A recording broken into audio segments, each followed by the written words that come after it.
Hello. तो चलो आज की वीडियो में हम बात करने वाले हैं नंबर ऑफ मोल्स और मोलैरिटी के बारे में। इसके अगले वीडियो में हम और कंसंट्रेशन टर्म्स जैसे कि मोलैरिटी और पार्ट्स पर मिलियन, मास परसेंटेज, इसके ऊपर बात करने वाले हैं। और कुछ टर्म्स जैसे कि मास, वॉल्यूम, इसके ऊपर बात करेंगे। लेकिन सबसे पहले जो मतलब इम्पॉर्टेंट एक टॉपिक है उसके ऊपर हम बात करते हैं, जो मोलैरिटी है।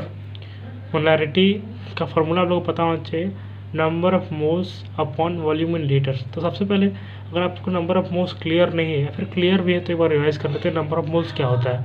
तो नंबर ऑफ मोल्स क्या होता है यार, सबसे पहले एक इजी एग्जांपल से हम लोग समझते हैं। जैसे कि मान लो तो एक दो एटम्स है, यहाँ पे दो एटम्स है और उनका मतलब मास कुछ भी समझ लो, जैसे कि 12U है, जो कार्बन 12 का मास होता है 12U है।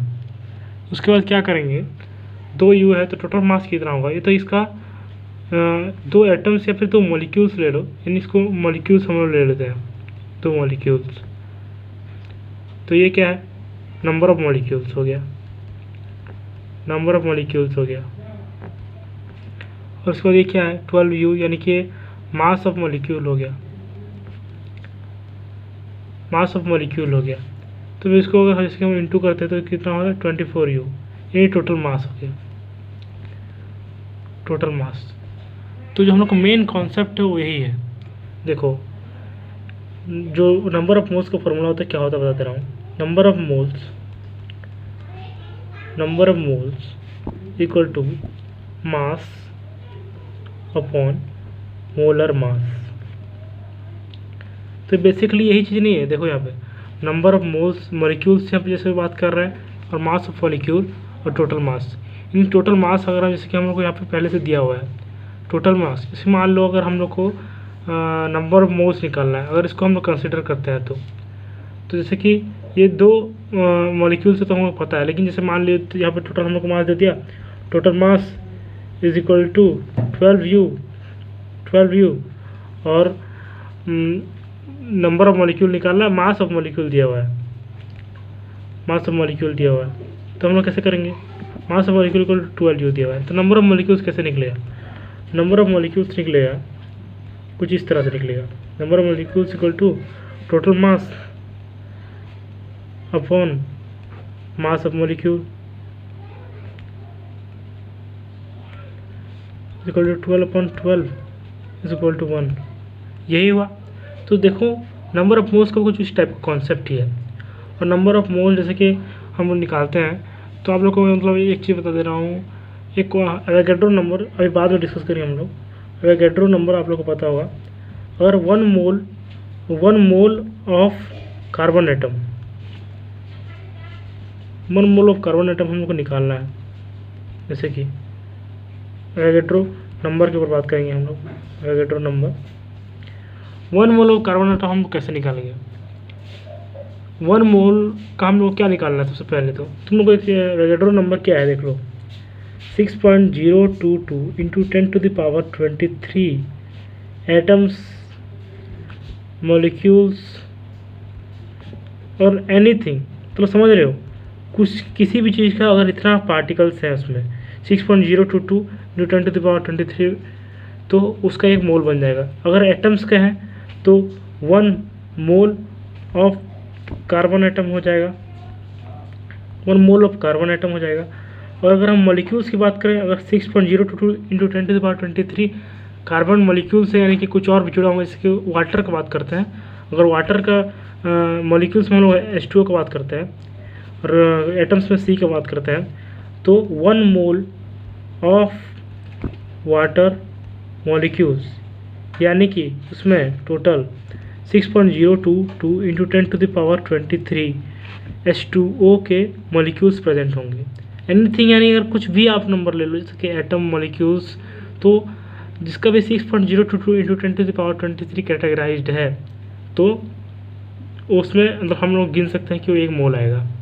और नंबर ऑफ मोल्स देख लो, जैसे कि हम लोग को अभी दिखा रहा हूँ आप लोग को। अब हम लोग निकालते हैं, एग्जांपल से आपको लोगों को दिखा रहा हूँ मैं। यहाँ पे वाटर दिया हुआ है हम लोग को, वाटर का मास दिया हुआ है, मास इक्वल टू 36 ग्राम, 36 ग्राम दिया हुआ है यहाँ पे, और हम लोग को निकालना है number of moles of water, moles of water कितने प्रेजेंट है यहाँ पे। तो वाटर यानी कि H2O यार, H2O। इसका हम लोग को मॉलिक्यूलर मास कैसे निकालना है। मॉलिक्यूलर मास बहुत ईजी है। सबसे पहले जो सब्सक्रिप्ट रहता है, जैसे 2 है, equal to 2 into H plus, अगर कोई भी सब्सक्रिप्ट नहीं है तो 1, और यहाँ पे ब्रैकेट में O। H का एटॉमिक मास कितना होता है 2, 1.008, या फिर इसको आप 1 भी लिख सकते हैं। और ऑक्सीजन का कितना होता है 1, 15.995 ये होता है, लेकिन मैं कैलकुलेशन के लिए 16 लिख रहा हूँ। यहाँ पे टोटल अगर आप देखो तो हम लोग का 18 U आएगा एटॉमिक मास। हम लोग को नंबर ऑफ मोल्स निकालना है, तो नंबर ऑफ मोल्स का फॉर्मूला है number of moles N is equal to mass कितना दिया हुआ है यहाँ पे हम लोग को 36 ग्राम, मास पहले मास इन ग्राम्स, और यहाँ पे हम लोग को मॉलिक्यूलर मास अपन मॉलिक्यूलर मास तो क्या आएगा मास 36 और ये 18 U 18, तो 18 1 सा 18 2 सा इज इक्वल टू 2, यानी कि हम लोग के मोल्स वाटर के प्रेजेंट है, moles of number of moles of water, number of moles of water is equal to 2। तो होप करता हूँ आप लोग समझ गए होंगे कि नंबर ऑफ मोल्स क्या होता है। नंबर ऑफ मोल्स अब इजीली अगर समझना चाहो ना तो मैं एक डे टू डे लाइफ का एग्जांपल आप लोग को देता हूँ। जैसे कि यहाँ पे समझ लो, यहाँ पे 2 पेन है, 2 पेन है, और ईच पेन जो है 2 नहीं यार 12 पेन लेते हैं, चलो थोड़ा बड़ा एग्जांपल लेंगे, 12 पेन लेते हैं, यानी समझ लो इसको नंबर ऑफ मोल्स के इसको नंबर ऑफ मोल्स समझ सकते हो आप, कितने मोल्स होते हैं असलियत में, नंबर ऑफ मोल्स। और यहाँ पे समझ लो ईच पेन जो है वो 20 ग्राम का है, तो 12 इंटू 20 12 इंटू 20 240 होगा, 240 ग्राम्स होंगे। तो देखो यार ये हम लोग का क्या है, ये एक्चुअली क्या है, जैसे कि अगर हम किसी भी नंबर से मल्टीप्लाई करते हैं ईच कॉन्स्टिट्यूएंट के एलिमेंट के मास को, यानी 12 इंटू 20 है, तो क्या है ये 240 क्या है, टोटल मास है, total mass of pen, total mass of pen ले लो। यहाँ पे ये पेन का हम लोग बात कर रहे हैं, तो नंबर ऑफ मोल्स की जगह नंबर ऑफ पेन ले लो। तो अगर टोटल मास ऑफ पेन, यहाँ पे total mass number of pen, और ये ईच पेन यानी कि जैसे ईच मॉलिक्यूल का जैसे हम लोग वेट लेते हैं, तब जैसे कि नंबर ऑफ तो देखो नंबर ऑफ ये ईच पेन का वेट है, ईच पेन का वेट है। इसमें हम यूनिटरी मेथड लगाएंगे। अगर हम लोग को टोटल मास दे दिया गया है, टोटल मास दे दिया गया है 240, और मॉलिक्यूलर मास जैसे कि अगर हम लोग को किसी आइटम में देता है, तो इसमें हम लोग को एक पेन का ईच पेन का वेट दे दिया गया है, यानी कि ईच पेन का वेट है 20। नंबर ऑफ पेन निकालना है, नंबर ऑफ पेन, इसको आप एक मोल्स के कॉन्सेप्ट में समझ सकते हो, नंबर ऑफ मोल्स कितने निकलते हैं, नंबर ऑफ पेन। तो हम लोग किससे मतलब डिवाइड करेंगे, टोटल मास से ईच पेन के मास को, यानी कि total mass given in question, और फिर उसके बाद हम लोग किससे डिवाइड करेंगे, हम लोग डिवाइड करेंगे ईच पेन के वेट से, ईच पेन वेट।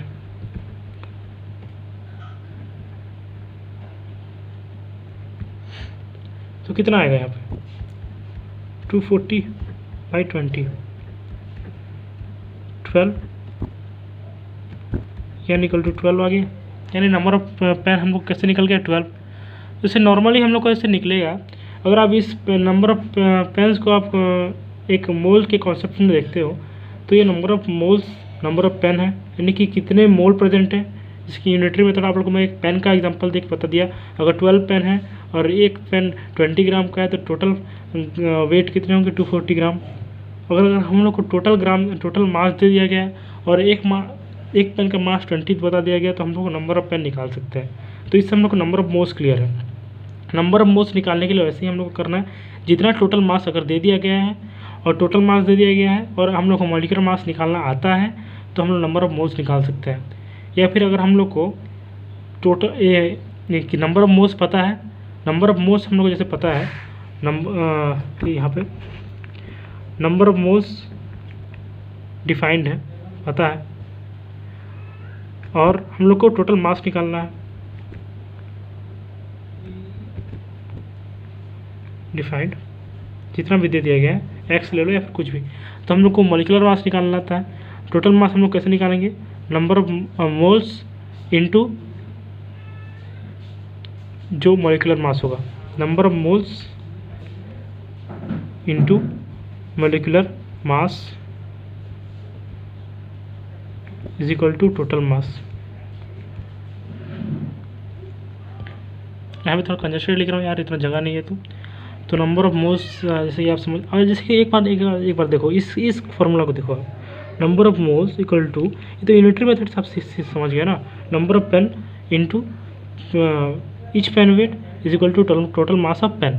इसी यूनिटरी मेथड से ही आया है number of moles into molecular mass, यानी कि अगर एक मोल है और उसमें उसका ये ईच मोल का अगर हम लोग मास से मल्टीप्लाई करेंगे तो टोटल मास कितना है वो हम लोग को पता चल जाएगा। तो नंबर ऑफ मोल्स के क्वेश्चन जो फार्मूला है कैसे आया होगा, number of moles is equal to mass दिया हुआ है हम लोग को, वहाँ पे टोटल मास यहाँ पे दिया हुआ है, जैसे कि इसको मैं मास लेके चलता हूँ तो इंटू मोल, यहाँ पे इंटू था, इस अगर हम लोग इसको राइट साइड में लेके जाएंगे तो ये डिवाइड हो जाएगा। ये हो गया हम लोग का नंबर ऑफ मोल्स का फॉर्मूला, हम लोग का ऐसे ही यूनिटरी मेथड से डिराइव हो गया। देखो नंबर ऑफ मोल्स को हम लोग हमेशा एन से डिनोट करते हैं, ये आप समझते हो। चलो नंबर ऑफ मोल्स की बात तो हो गया, हो सकता है आप लोग को कुछ डाउट हो गया तो आप कमेंट में मेरे को अच्छे से लिख सकते हैं। मैंने यूनिटरी मेथड से आप लोग को समझाने की कोशिश की है, फिर उसके बाद मैंने आप लोग को केमिस्ट्री के कॉन्सेप्ट में यहाँ पे कॉन्टेक्स्ट में यहाँ पे सबसे पहले एक एग्जांपल दिया था वाटर का। अगर आप लोग को समझ में नहीं आया तो आप लोग मेरे से बाद में पूछ सकते हैं। Number of moles equal to mass into molecular mass. तो अब हम लोग आगे बढ़ते हैं मोलैरिटी के ऊपर। मोलैरिटी हम लोग जैसे कि कोई भी एक क्वेश्चन आता है यार बाद में हट के कि मतलब मोलैरिटी हम लोग कैसे निकालें, तो मोलैरिटी का सबसे पहले मैं फार्मूला लिख दूंगा आपको यहाँ पे। मोलैरिटी का फार्मूला होता है मोलैरिटी, जिसको हम लोग कैपिटल M से डिनोट करते हैं, is equal to number of moles of solute, number of moles of solute by solution of water. Solution of water बोलते हैं, सॉल्यूशन ऑफ लिक्विड यानी कि volume of liquid, solution of liquid, इसको हम लोग इन लीटर में लिखते हैं, और ये n सॉल्यूशन ऑफ लिक्विड या फिर वॉल्यूम ऑफ लिक्विड, वॉल्यूम मतलब जो भी सॉल्यूशन है लिक्विड का उसको हम लोग वॉल्यूम इन लीटर्स में लेके चलते हैं। तो देखो हम लोग इजीली आप लोग को मैं समझाता हूँ अभी। जैसे कि हम लोग को नंबर ऑफ मोल्स प्रेजेंट है शुगर के नंबर से, एक क्वेश्चन है समझ लो, number of moles of sugar, moles of sugar is equal to 3, ये 3 मोल्स शुगर के हमारे पास है, और वही शुगर जो है वो वाटर में डिसॉल्व हो गया और शुगर सॉल्यूशन बन चुका है। शुगर सॉल्यूशन बन चुका है। Sugar solution volume in litre, volume is equal to 4 litre. तो हम लोग अब किसका मोलैरिटी कैसे निकालें? मोलैरिटी ये एकदम सिंपल क्वेश्चन है, आप लोग बता रहा हूँ। Molarity is equal to number of moles of solute, number of moles of solute n, number of moles 3, और वॉल्यूम ऑफ सॉल्यूशन। सॉल्यूशन ध्यान रखना ये बात, सॉल्वेंट का वॉल्यूम नहीं लेते हम, सॉल्यूशन का, यानी कि शुगर के डिसॉल्व होने के बाद, जैसे कि वाटर में शुगर सॉल्यूशन बना है तो वाटर का सिर्फ हम लोग यहाँ पे वॉल्यूम नहीं लिया, वाटर और शुगर जो दोनों मिल के अब एक सॉल्यूशन बना दिया है, उसका हम लोगों ने सॉल्यूशन का वॉल्यूम लिया हुआ है इन लीटर। तो जैसे पहले से ये 4 लीटर दिया हुआ है और ये नंबर ऑफ मोल्स 3 दिया हुआ है, तो यहाँ पे 3/4, इसको हम लोग अपने से मतलब डिवाइड करते हो तो 0.75, इसको डिनोट करते हैं m से, समझ रहे हो? यानी कि शुगर सॉल्यूशन का हम लोग को पता चल चुका है। इसलिए तो ये 0.75 m मोलर सोल्यूशन इसको बोलते हैं। ये 0.75 मोलर सोल्यूशन है ये शुगर का। अगर हम लोग इसको बात करें टर्म्स में, अगर पूछा जाएगा कि ये कितना मोलर सोल्यूशन है, तो ये 0.75 मोलर सोल्यूशन है। मतलब और देखो यार, बहुत बार डेंसिटी पूछा जाता है। डेंसिटी हम लोग को वाटर का डेंसिटी दे देगा या फिर किसी चीज़ का डेंसिटी दे दिया जाएगा। नाइट्रिक एसिड की डेंसिटी आप लोग के एनसीईआरटी में दिया हुआ है, और उसके बाद हम लोग से पूछा जाता है कि अब बताओ कि डेंसिटी तुम लोग को दे दिया गया, और तुम लोग जैसे कि यहाँ पर डेंसिटी दिखा दे रहा हूँ, डेंसिटी ऑफ NH3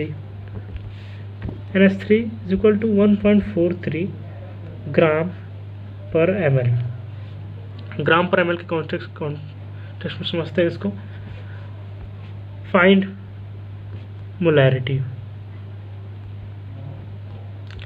अब कैसे निकालेंगे हम? डेंसिटी ऑफ NH3 दे दिया गया हम लोग को। सबसे पहले हम लोग को ये पता है, इस क्वेश्चन में हम लोग मोलैरिटी का फॉर्मूला इस्तेमाल करेंगे। मोलैरिटी का फॉर्मूला क्या है? Number of moles upon volume. Density का फॉर्मूला क्या होता है? Density is equal to mass upon volume. तो यहाँ पे देखो नंबर ऑफ मोल्स हम लोग यहाँ पे सीखे थे, मोलिकुलर मास और टोटल मास यही टोटल मास है। तो नंबर ऑफ मोल्स को हम लोग कैसे लिख सकते हैं? Mass upon molecular mass.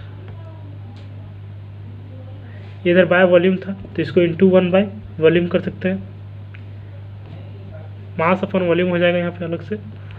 इस वॉल्यूम को हम लोग इससे मतलब मल्टीप्लाई करके तो यहाँ पे डिनोमिनेटर मल्टीप्लाई होगा, मोलिकुलर मास इंटू वॉल्यूम हो जाएगा।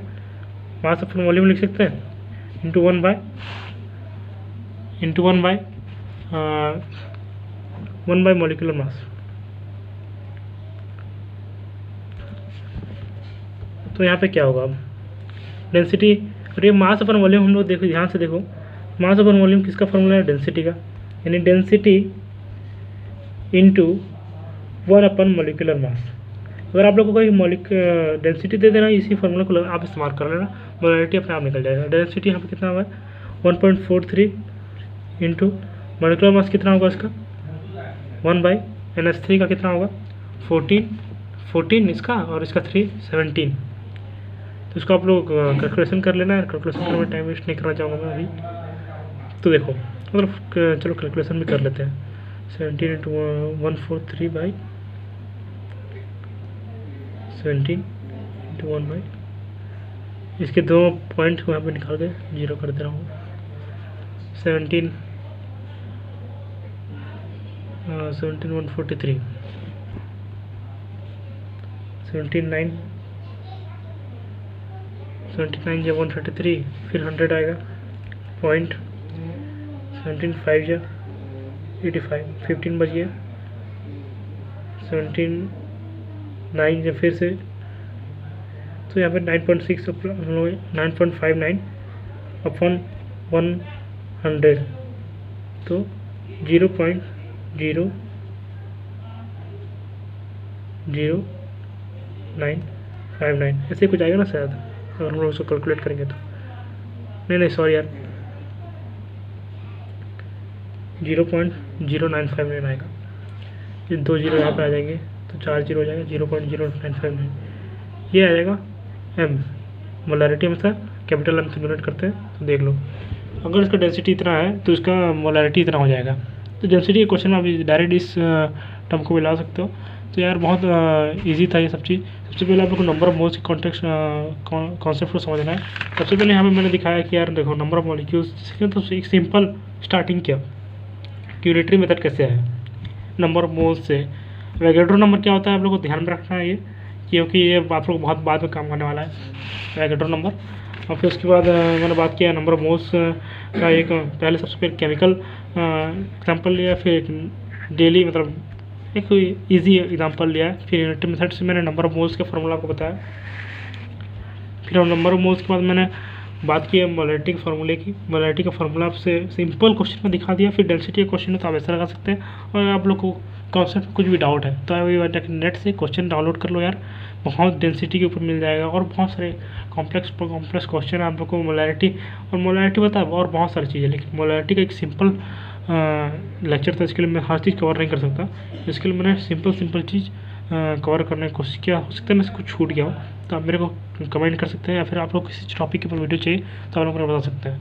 तो आज की वीडियो के लिए इतना ही। अगर आप लोग को वीडियो अच्छा लगा और तो एक काम करो यार, लाइक तो करो अगर अच्छा लगा तो, सब्सक्राइब अगर करते हो तो मैं एक आप लोगों को सजेशन दूँगा कि जो बेल आइकन उसको हिट कर दो, क्योंकि मैं ऐसे वीडियोस लाते रहता हूँ तो आप लोग को तुरंत मेरे नोटिफिकेशन मिल जाएगा। या फिर आप कमेंट तो ज़रूर करो यार, क्योंकि आप जो कमेंट करेंगे मैं उसी टॉपिक के ऊपर वीडियो बनाऊँगा। तो चलिए यार, मिलते हैं नेक्स्ट वीडियो में। अगर आप लोग को वीडियो अच्छा लगा तो सही है, अगर अच्छा नहीं लगा तो मेरे को बताओ यार कमेंट में क्यों अच्छा नहीं लगा। तो चलो मिलते हैं नेक्स्ट वीडियो में।